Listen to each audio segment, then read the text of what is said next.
right, we're gonna go ahead and start marking all of our fabric to do our three different types of tucks. I have here my little guides that you can print, or you can just look at right online. I included those right in the post. But we'll start with blind tucks.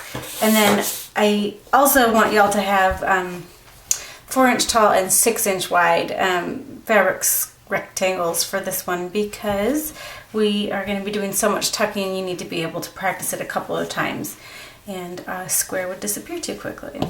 I also have my cutting mat, my acrylic ruler, and a rotary cutter, and then very importantly my little marking pen.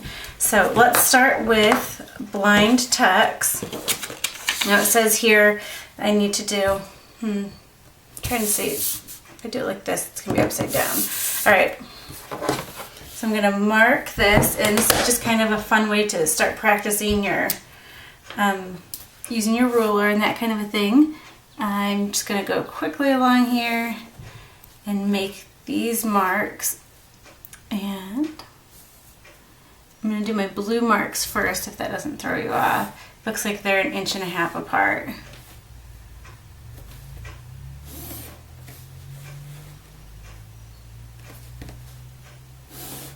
I can bring it in a little bit on that. Whoop.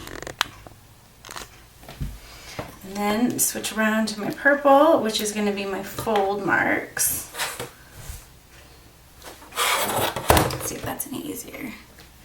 This little pink line along the edge is exactly 1/2 inch. So if I just line up here, it's going to be easy to find 1/2 inch away from the blue. So I have my stitch line and my fold line. Now if you want to, you can just mark the fold lines and then just use your seam guide on your needle plate to guide you on how far away your stitch should be, as long as it's even. I'm doing this just because we're practicing and we're beginners and we're just trying to get it exactly right. So this should match this, which it does, and so we're going to do all of our folding along here and then our stitching along the blue lines. Now let's mark our spaced tucks. I'm going to use this guy again, and I'm going to mark my purple lines first, just to make things speed along. Looks like the first one is 1 inch from the edge, and then it looks like they're 2 inches apart.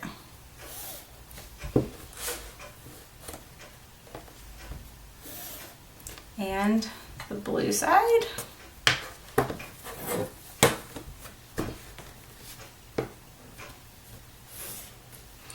And again, you can just mark the purple marks if you like, and then use the seam guide on your needle plate for marking, or for stitching. Sorry, I'm distracted because I'm writing.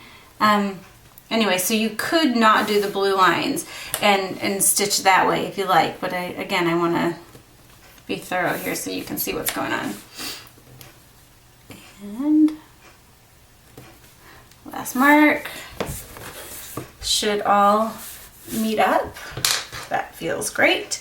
And this guy is ready to become a spaced tuck. Alright, final fabric marking. This one's going to be for the pin tucks.